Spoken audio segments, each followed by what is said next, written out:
سرزمین کا پتہ چلتا ہے. یہ اتنی بڑی زمین پگڈنڈیوں والی، اتنے بڑے سمندر چپوں والے، اتنے بڑے آسمان نشانوں والے اور اتنے بڑے پہاڑ، یہ سب مل کر کے ایک اللہ وحدہ لا شریک کی خدائی اور اس کا وجود نہیں بتاتی. تأمل فی ریاض الارض وانظر الی آثار ما صنع الملیک. آلوسی نے روح المانی میں اشعار لکھے. یہ ان لوگوں کے لیے جو جانتے ہو، جو نہیں جانتے وہ ٹھیک ہے، دیواروں کو پنکھوں کو دیکھ لے، اس کو گننے کی کوشش کریں. ہر چیز کا ترجمہ تو کوئی نہیں درس میں کرتا. تأمل فی ریاض الارض وانظر الی آثار ما صنع الملیک. عیون من لجین شاخصات علی احدابها ذهب سبیک. علی قذب الزبرجد شاہدات بأن اللہ لیس له شریک. برگ درختان سبز در نظر ہوشیار. یہ درختوں کے ہرے پتے عقل مند جب دیکھتا ہے. برگ درختان سبز در نظر ہوشیار. ہر ورکش دفتری اس معرفتی کردگار. یہ درختوں کے ہرے پتے، ہر پتا خدا شناسائی کا ایک دفتر ہے، ایک دیوان ہے، ایک عظیم خزانہ ہے. کاش کہ عقل و ہوش اور فراست محفوظ ہو. یا ایھا الناس، اے لوگو، اعبدوا ربکم، عبادت کرو اپنے رب کی. اور عبادت ہو ہی نہیں سکتی جب تک عقیدہ صاف نہ ہو. تو صحابہ و تابعین نے تفسیر کی ہے، اعبدوا وحدوا وما خلقت الجن والانس الا لیعبدون. کتاب التفسیر بخاری میں منقول ہے. لیعبدون اے لیوحدون. میں نے جن اور انس کو صرف اپنی عبادت کے لیے، اپنی توحید ماننے جاننے کے لیے پیدا کی. بغیر توحید کے جو عبادت ہے وہ عبادت نہیں. بدعتی کی عبادت نہیں ہے، گپ شپ ہے. ہاتھ اٹھائے ہیں مگر لب پر دعا کوئی نہیں. ہاتھ اٹھائے ہیں مگر لب پر دعا کوئی نہیں. کی عبادت بھی تو وہ جس کی جزا کوئی نہیں. عاملۃ ناصبہ یہ بند کا خاور کنا اور خاور بیاستا پخنا. یہ چوہا جو غار بناتا ہے نا تو ساری مٹی پیچھے سے اس کے اوپر گرتی ہے. بدعتی جو بھی کرے وہ 11ویں شریف اور اس شریف تیجا شریف، ہر شرارت کے ساتھ ایک شریف لگاؤ. یہاں تک وہ شریروں کا خاندان جو ہے شریف اور شریر جمعے کا قاتل، پاکستان میں بدمزگی پیدا کرنے کا پہلا سربراہ. مسلمانوں کی غیرت کا تقاضا ہے کہ دین اور شاعر کے قاتلوں کو پہچان لیں. پاکستان کی تاریخ میں 2 مسئلے تھے. ایک مرزائیوں کو غیر مسلم اقلیت قرار دینا، اس کو جنرل ضیاء نے باوجود اچھے اور نیک مسلمانوں نے کہ غفلت یا نادانی میں نقصان پہنچایا. اور دوسرا مسئلہ یہ کہ جمعے کا دن اسلامی تعطیل جو مسلمانوں کا حق تھا کلمے اور اسلام کے رشتے سے، وہ بھی ایک وزیر اعظم نے بحال کیا مسلمانوں اور علماء کے مطالبے پر. لیکن دوسرا آیا یہ تیجا شریف اور یہ 11ویں شریف، کنڈے شریف، شب برات شریف. آئی صاحب آیا سڑے تلو کرنا مسکین پور تھا چالتا نرالو ویزلانا میں مسکین پور شریف تھا. اغیرت یہ شکور شریف راکو، یہ رہتا بالغ شریف راکو. یو خټکو هغه یې نه دا څه مصیبت کې وړه ده. پیرا کئی دا لوٹا شریف جدا شیخ شریف پہ لوگوں نے ہوئی ان زمان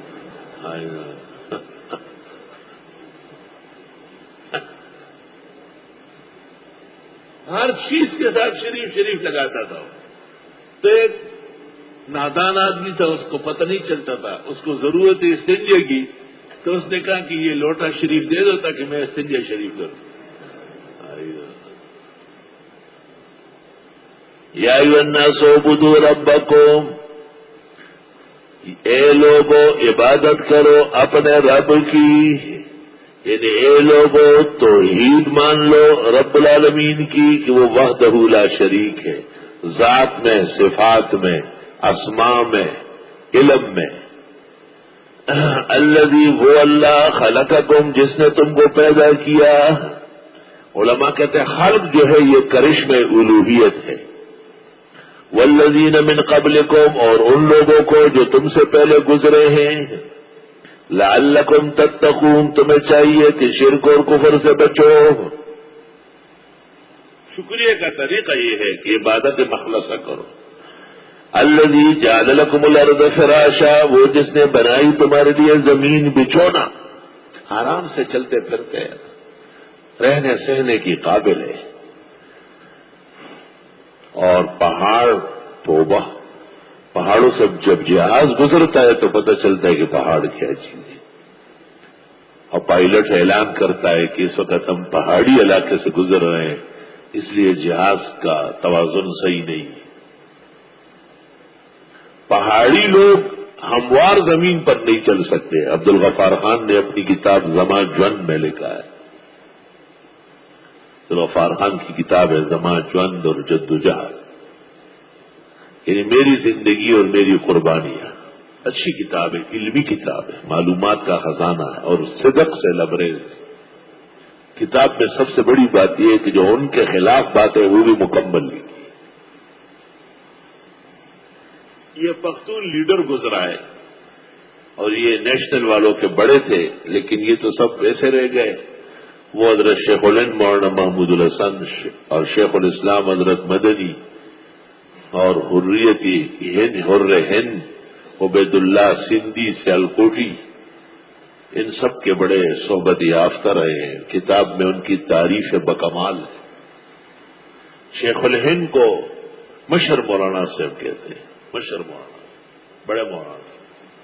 جہاں لکھا ہے مشر مولانا تھا شیخ الہند, اوروں کے نام لکھتے, شیخ الہند کا نام نہیں لکھتے. مشر مولانا سے لکھا ہے کہ حضرت شیخ الہند سے میں نے بیعت بھی کی ہے. اور حضرت شیخ الہند کو ایک دن میں نے کہا کہ جب میں اندھیرے میں ہوتا ہوں ذکر کرتا ہوں کمرہ روشن ہو جاتا. شیخ الہند نے کہا خان صاحب بیڑا غرق کر دیا, نہ بولتے, چپ رہتے. تو بہت بڑی بات تھی کہ اس کے بعد وہ چیز ختم ہو. حضرت شیخ الہند نے کہا تم نے بول کر ضائع کر دیا اس کو. دوسری بات بڑی عجیب یہ لکھی کہ میں نے مدینہ منورہ میں حاجی محمد امین تورنگزئی کو دیکھا, اور میں نے اس سے پوچھا کہ یہاں کیا کرنے آیا. کہ بس ایک کمرہ ملا ہے اور عزت سے روٹی ملتی ہے, یہاں عبادت کرتا ہوں. کہ میں نے کہا ایسا کیوں کرتے ہو؟ تاکہ اللہ راضی ہو جائے. کہ میں نے کہا آج رات کو عبادت کر کے سحری میں دعا کر کے استخارہ کرو اور فجر میں مجھے بتاؤ کہ اللہ تم سے اس طرح راضی. کہ فجر کی نماز میں مجھے ملے اور کہا کہ میں نے رات کو اعمال کیے, مجھے سحری میں حکم ملا کہ نکلو یہاں سے اور ہندوستان جاؤ اور وہاں اس تحریک میں شامل ہو جاؤ جو انگریزوں کو نکالنے کے در پہ ہے. یعنی عبدالغفار خان کو اپنے کام میں اتنی بڑی استقامت تھی کہ حاجی محمد امین کو وہاں سے نکلوا دی. جتنا تپوسو کا جتنا تدری اجازت تھا جتنا دل تناس سے ڈوڑے خورے اور بوجو رکھے اور درود ہوئے اور منگا آواز دیا تھا انگریزاں ڈنڈی اور سوٹی خرو منگ سرتو لے کوتا کے نوکرے. باجی سے اب کتنے سچے تھے. فرمایا مجھے حکم مل گیا بس میں جا رہا ہوں, میں نے بستر باندھ دیا. اللہ, میں نے اول سے اخیر تک بالاستیاب مطالعہ کیا ہوں. میرا دعویٰ ہے کہ اس زمانے کے ANP اور نیشنل والے اگر اس کتاب کو دیکھ لیں تو بہت اچھے انسان بن جائیں گے، شرافت سیکھ لیں گے۔ اپنے من میں ڈوب کر پا جا سراغی زندگی، تو اگر میرا نہیں بنتا نہ بن اپنا تو بن۔ اگر یہ پڑھیں گے نہیں اس کو، کیونکہ اس کے اخیر میں ان کے خلاف لکھا ہے حضرت خان عبد الغفار خان نے، اور اس نے لکھا ہے کہ انہی لوگوں نے میری تحریک کو سبوتاژ کیا اور میری محنتوں کو رائیگان کر دیا اور میری قربانیوں پر پانی پھیر دیا۔ اور پھر شعر لکھا ہے، وی دزڑ پباغ میں گلئی وشوا بویا چی بیاس پر لے رازی سپڑی گلونا۔ دا آخر شعر دے اور زما جون پدی ختم۔ دزڑ پباغ میں گلئی وشوا بویا چی بیاس پر لے رازی سپڑی گلونا۔ کہتے میرے دل کے باغ پر اولے پڑ گئے، پھر کبھی موسم بہار آئے اور یہ ہرا ہو جائے دیکھا جائے گا، بظاہر امید نہیں۔ لا الہ الا اللہ۔ کتاب توحید کا خزانہ ہے، شاہ اسماعیل اور سید احمد شہید کی تحریک کو ببانگ دھول دھڑیلے سے لکھا ہے۔ دیوبند مومنٹ، دیوبند تحریک کو سربکف لکھا ہے، مسلمانوں کی واحد تحریک ہندوستان کی آزادی کے لیے۔ شیخ الہند اور مولانا عبید اللہ کے لیے لکھا ہے کہ یہ لوگ جتنے قرآن کے ماہر تھے وہ بل مولا پہ قرآن دوبارہ نہ پڑھے تحریک کے لیے دئی چپا قرآن سب ربوئی بل مولا پہ نہ پڑھے۔ اور خان سے لکڑی جو ماں بد عبید اللہ سندھی درس اوڑے تو نہ ماں بہت جڑا کہ اللہ پدیز مک ادا سے خلق مشتا نہ مولانا بکم طرز درس کے یہ مکہ کی موقع تو نہ عربوں تے درس کھولو، اپ ہندوستان کی موقع تو دی خلق تے کھولو، اپ کابل کی موقع تو نہ آغا خلق دے پہ پختو پہ فارسی کی درس اور ہر جگہ قرآن دے آئے ہائے۔ فرمایا الذی خلقا، وہ اللہ جس نے تم کو پیدا کیا تمہارے بڑوں کو، الذی جعلا، وہ جس نے تمہارے لیے زمین بچھائی، الذی انزلا، وہ اللہ جس نے آسمان سے بارش برسائی، الذی اخرجا، وہ اللہ جس نے زمین سے اناج اور پھل نکالے۔ ان تمام قدرتوں کا، تمام دلائل کا حاصل کیا ہے، فلا تجعلوا للہ اندادا، نہیں بناؤ اللہ کے لیے اللہ کے اپنوں کو بھی شریک، وانتم تعلمون، اور تم جانتے ہو کہ شرک بہت بڑا گناہ ہے، شرک بہت بڑی ناشکری ہے۔ خدا نے نعمتیں بیان کی، قدرتیں بیان کی، تو نہ ایسا کوئی قادر ہے اور نہ ایسا کوئی منعم ہے، اس لیے خدا کے اپنے ہو یا پرائے ہو، خدائی شان و صفت، خدائی قدرت، علم و اختیار میں ہرگز حصہ دار نہیں ہے۔ اور اس مسئلے کی وضاحت کے لیے اللہ تعالی نے جناب رسول اللہ صلی اللہ علیہ وسلم کو مبعوث فرمایا اور ان پر کتاب نازل فرمائی، قرآن کریم۔ شروع بقرہ میں فرمایا ذالک الکتاب لا ریب فیہ، اس کتاب میں کوئی شک نہیں۔ میں نے کہا متکلم اللہ کی طرف سے کوئی شک نہیں۔ اب دوسرا شک مخاطب کا، اس کی طرف اور فرمایا وَإِن كُنتُمْ فِي رَيْبٍ، اگر ہو تم شک میں، مما نزلنا علی عبدنا، اس قرآن کے بارے میں جسے ہم نے اتارا اپنے بندے پر، عبدنا، نہ فرمایا عالم الغیب، نہ فرمایا حاضر ناظر، نہ فرمایا نور، عبدنا، میں مسجودی ملائک ہوں، مجھے انسان رہنے دے، عبدنا، کیونکہ اعبدوا ربکم، سب سے بڑے بندے، سب سے بڑے منبع و مرجع توحید محمد یا نبی صلی اللہ علیہ وسلم، علی عبدنا ایاک نعبد، ہم آپ ہی کی عبادت کرتے ہیں کیونکہ آپ معبود ہیں، ہم عابدین ہیں۔ یا ایھا الناس اعبدوا ربکم، اے لوگوں اپنے رب کی عبادت کرو، یعنی توحید مان لو، کیونکہ بغیر توحید کے عبادت معتبر نہیں۔ یاد رکھنا قرآن کریم میں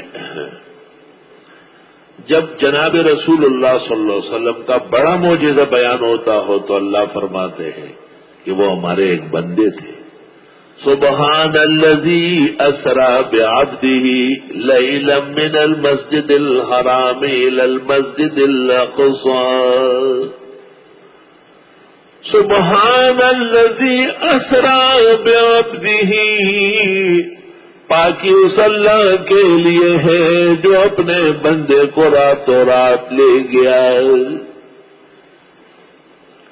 اللہ اکبر۔ ارأیت الذی ینہی عبدا اذا صلی،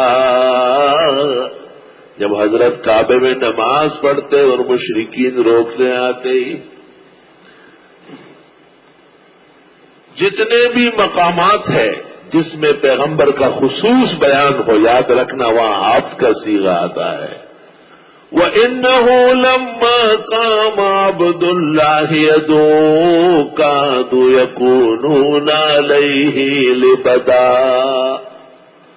خاص خاص کہا اللہ کے خاص بندے عبد اللہ۔ اللہ اکبر۔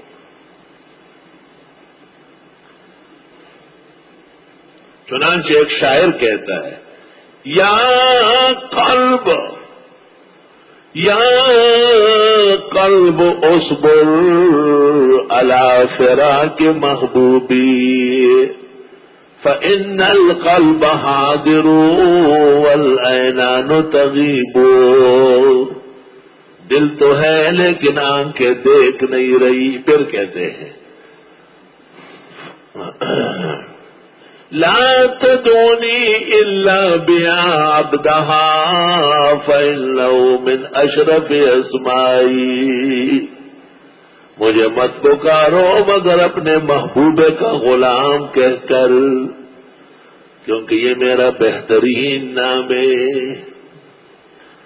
وید محمود حال تگور حال سشو او چ غلام کڑوخ بلی منی دا غلام۔ اللہ اللہ۔ آزرد کے کند دل محمود را ایاز، آزرد کے کند دل محمود را ایاز، نیکو کند مطالعہ گرئی قبالا را، وَإِن كُنتُمْ فِي رَيْبٍ لَا رَيْبَ فِيهِ، اور اگر ہو تم شک میں اس وحی کے بارے میں جو ہم اتارتے ہیں اپنے بندے پر، فَاتُوا بِسُورَةٍ مِّن مِّثْلِهِ، لے آؤ چھوٹی سی صورت اس جیسی، چھوٹی سی صورت۔ اللہ اکبر و کبیرہ۔ کہتے ہیں کہ یہ متنوع قسم کا چیلنج ہے جس کو علماء کرام تحدید کہتے ہیں، تحدید، اور اس کے مختلف حالات گزرے۔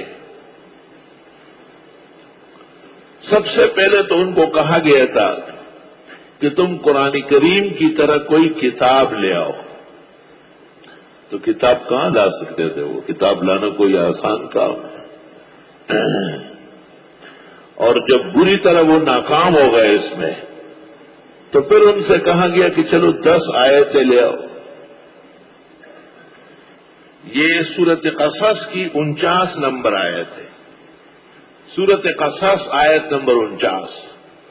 قل فاتوا بکتاب من عند اللہ، پوری کتاب لے آؤ نہ قرآن جیسی، ہوا اہدی منہما اتبعہ ان کنتم صادقین، میں اس کو مان لوں گا۔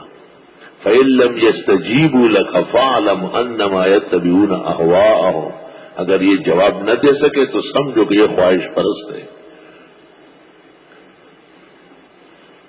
پہلے تو یہ کہا کہ پوری کتاب لے آؤ، نہ لا سکے فرمائے 10 آیتیں لے آؤ، سورۃ یونس اور سورۃ ہود۔ فاتو بعشر سور مثلی، وہ بھی نہیں کر سکے. تو پھر فرمایا کہ چلو ایک چھوٹی سی سورت لے آؤ، والعصر ان الانسان لفی خسر الا الذین آمنوا وعملوا الصالحات وتواصوا بالحق وتواصوا بالصبر. چھوٹی سورت. انا اعطیناک الکوثر فصل لربک وانحر ان شانئک هو الابتر. اللہ اکبر. جناب رسول اللہ صلی اللہ علیہ وسلم کی خدمت میں ایک اعرابی آیا اور آپ سے بات چیت کی اور آپ کو کہا کہ آپ پیغمبر ہیں تو آپ کے خدا نے آپ کو جو وحی بھیجی ہے وہ سنا دو، مجھے بیان کرو کیا ہے وہ. آپ نے فرمایا ابھی ابھی سورت اخلاص نازل ہوئی اور آپ نے قل اللہ احد اللہ الصمد لم یلد ولم یولد ولم یکن له کفوا احد یہ تلاوت فرمائی. وہ کھڑا ہو گیا. نعم الالہ الہنا وا خدا تو زندہ باد. نعم الالہ الہنا، وہ ہمارا خدا کیا پیارا ہے. یقبل الیسیر ویعطی الجزیل، اتنے تھوڑے سے پر اتنا بڑا اجر دیتا ہے. آپ نے صحابہ کو دیکھا اور ان سے پوچھا تم بھی اتنا جانتے ہو جیسے عربی جانتا ہے کیا کیا. عبد الرحمن ابن عوف آگے بڑھا اور اس نے کہا میرے پاس ایک اونٹنی ہے بالکل تیار ہے بچہ دینے کے لیے، زبردست دودھیا اور نسلی ہے، اس کو دے دیتا ہوں. کیونکہ آپ کو بہت خوش کیا اور سورہ اخلاص سن کر کے پورا مستی چڑھ گئی. اس کو کھڑا ہو گیا. نعم الالہ الہنا، واہ ہمارا خدا تو کیا پیارا شان والا ہے. یقبل الیسیر ویعطی الجزیل، تھوڑا سا لیتا ہے اور خوب دیتا ہے. سورہ اخلاص کہتے 3 بار پڑھو تو پورے قرآن کا ثواب ملتا ہے. سورہ اخلاص توحید سے بھری ہوئی. جب حضرت نے مسئلہ بیان کیا ہر صورت نماز میں پڑھو جو یاد ہو، تو ایک شخص دیکھا گیا جو ہر رکعت میں اخلاص ضرور پڑھتا ہے. اس کو بلایا گیا تو آپ نے کہا ایسا کیوں؟ اس نے کہا ففیہا صفت الرحمن، اس میں اللہ کی توحید ہے. مجھے خواہش ہے کہ بغیر توحید کے کبھی وقت نہ گزارو. آپ نے کہا حبک ایہا یدخلک الجنہ، اس صورت سے ایسی محبت تجھے جنت پہنچا دے گی. اجازت کیا پڑھا. نعم الالہ الہنا یقبل الیسیر ویعطی الجزیل. جب عبد الرحمن ابن عوف نے کہا کہ میں اونٹنی دیتا ہوں تو آپ نے کہا دے دو. ابھی جبریل آیا اور اس نے کہا کہ عبد الرحمن ابن عوف اس کو اونٹنی دے رہا ہے اور اس کے بدلے میں عبد الرحمن ابن عوف کے لیے جنت میں 87,000 اونٹنیاں سجائی جا رہی ہیں. جب باہر نکلا ہر صحابی ایک اونٹ مہار سے پکڑ کے کھڑا ہے کہ یہ لے لو، یہ بھی آپ کا، یہ بھی آپ کے لیے. نعم الالہ الہنا، پیارے خدا کی قرآن کی برکت اور معجزہ. 1000 اونٹ جمع ہو گئے. اس نے کہا تھا نا تھوڑا لیتا ہے بہت دیتا ہے. 1000 اونٹ، 1000 اونٹ، ایک لشکر پورا لے کے جا رہا ہے. معجم الصغیر للطبرانی جلد 2 صفحہ 66. معجم الصغیر للطبرانی جلد 2 صفحہ 66.